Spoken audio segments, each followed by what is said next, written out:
Hello दोस्तों, कैसे हैं आप लोग। आशा करता हूं आप लोग बहुत अच्छे से होंगे और मेरे इस चैनल पर आने वाली वीडियोस को एंजॉय कर रहे होंगे।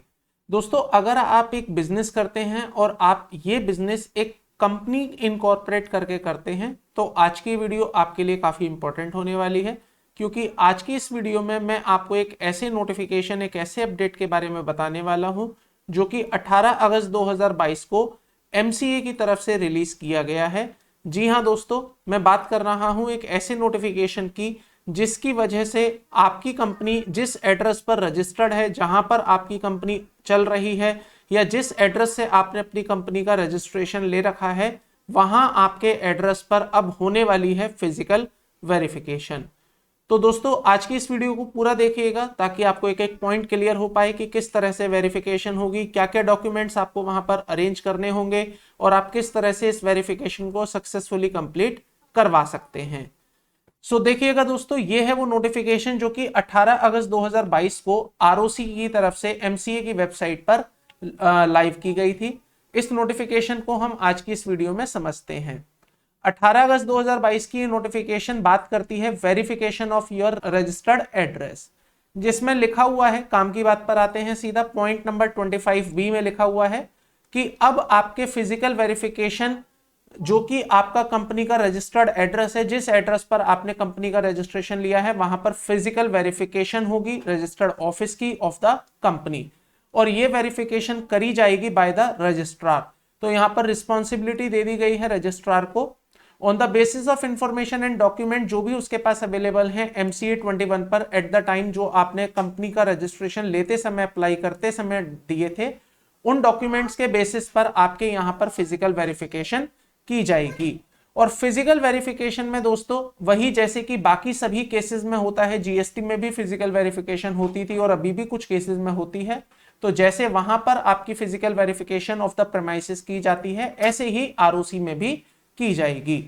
साथ ही साथ यहां लिखा है कि जब फिजिकल वेरिफिकेशन की जाएगी तो वहां पर 2 इंडिपेंडेंट विटनेसेस का अवेलेबल होना जरूरी है, और वो दोनों इंडिपेंडेंट विटनेसेस वहां पर उन डॉक्यूमेंट्स को साइन करके एज ए इंडिपेंडेंट कैपेसिटी में एक्नॉलेज करेंगे। दोस्तों, इसके बाद पॉइंट नंबर 2 में यहां लिखा हुआ है कि जो रजिस्ट्रार होगा वो सारे डॉक्यूमेंट अपने साथ लेकर आएगा जो डॉक्यूमेंट आपने कंपनी इनकॉर्पोरेशन के समय प्रोवाइड किए होंगे। अब उन डॉक्यूमेंट्स को वो आपके डॉक्यूमेंट से मैच करेगा और दोनों डॉक्यूमेंट्स की ऑथेंटिसिटी चेक करेगा कि आपके दिए गए डॉक्यूमेंट और जो आप डॉक्यूमेंट्स दिखा रहे हैं क्या वो सेम है या उनमें कोई डिफरेंस है।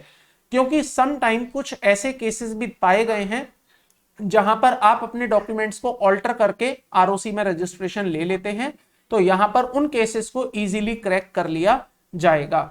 तो आपके डॉक्यूमेंट जो आपने रजिस्ट्रेशन के समय दिए थे और वो डॉक्यूमेंट जो आपके हाथ में अवेलेबल होंगे, उनको आपस में भी मैच किया जाएगा, क्रॉस वेरीफाई किया जाएगा। अगर उसमें कोई डिस्क्रिपेंसी पाई जाती है तो अकॉर्डिंगली एक्शन भी वहां पर लिया जाएगा। दोस्तों, इसके बाद इस नोटिफिकेशन में लिखा हुआ है कि जो रजिस्ट्रार आपके यहाँ फिजिकल वेरिफिकेशन करने आएगा वो आपके प्रेमाइसिस की, रजिस्टर्ड ऑफिस की, कंपनी की एक फोटो भी लेगा और इस फोटो को फिजिकल वेरिफिकेशन का ही पार्ट बनाया जाएगा। तो फिजिकल वेरिफिकेशन करते समय जो आपका प्रेमाइसिस है, जहां पर आप अपना कंपनी रन कर रहे हैं, जिस एड्रेस पर आपने कंपनी का रजिस्ट्रेशन लिया है, वहां पर उसकी एक फोटोग्राफ भी कैप्चर की जाएगी। दोस्तों, इसके बाद यहां पॉइंट नंबर 4 में लिखा हुआ है कि जब रजिस्ट्रार आपके यहां वेरिफिकेशन कंप्लीट कर लेगा तो वहां पर वो एक फिजिकल वेरिफिकेशन रिपोर्ट तैयार करेगा, और ये रिपोर्ट जो तैयार की जाएगी उसमें इस तरह से डिटेल्स मेंशन होंगी। तो पॉइंट नंबर 1 में आपका नेम मेंशन होगा कंपनी का और सीआईएन मेंशन होगा कंपनी का। सिमिलरली पॉइंट नंबर 2 में यहां पर लेटेस्ट एड्रेस मेंशन किया जाएगा जो आपका रजिस्टर्ड ऑफिस का है और जो एमसीए के रिकॉर्ड में मेंशन होगा। थर्ड नंबर पॉइंट पर date of authorization letter issued by the registrar of company यहां पर रहेगा। पॉइंट नंबर 4 में name of the registrar of company होगा। फिफ्थ में date and time of the physical verification mention की जाएगी कि किस दिन आपके यहाँ विजिट की गई थी, किस समय विजिट की गई। पॉइंट नंबर 6 में लोकेशन डाली जाएगी with landmark. And point number 7 में इस तरह की कुछ इंफॉर्मेशंस आपके सामने रहेंगी।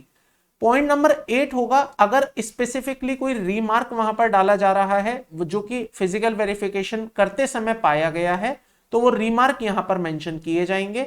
पॉइंट नंबर 9 में डॉक्यूमेंट्स डाले जाएंगे। जो जो डॉक्यूमेंट्स आप प्रोवाइड कर रहे हैं ड्यूरिंग द फिजिकल वेरिफिकेशन, उसकी लिस्ट ऑफ डॉक्यूमेंट्स यहां पर अटैच कर दी जाएगी। और लिस्ट ऑफ डॉक्यूमेंट्स आप पॉइंट नंबर 9 में देख सकते हैं, इसमें से ही डॉक्यूमेंट आपके रहेंगे। एंड फाइनली यहां पर डेट एंड साइन करके इस रिपोर्ट को क्लोज कर दिया जाएगा और ये रिपोर्ट आपको शेयर कर दी जाएगी। दोस्तों इस नोटिफिकेशन में एक पॉइंट और डाला गया है, पॉइंट नंबर 5, ये आपके बहुत काम का है और यहां पर आपको खास तौर पर सतर्क रहना है। देखिए पॉइंट नंबर 5 में लिखा हुआ है, where the registered office of the company is not found to be incapable of receiving the और acknowledging all communication and notices. तो वहां पर रजिस्ट्रार आपको एक नोटिस भेजेगा, कंपनी को भी नोटिस जाएगा और कंपनी के जितने भी डायरेक्टर्स हैं उन सबको एक नोटिस जाएगा और वहां उस नोटिस में मेंशन किया जाएगा कि आप अपना नाम आरओसी के रिकॉर्ड से इसको रिमूव कर लीजिए।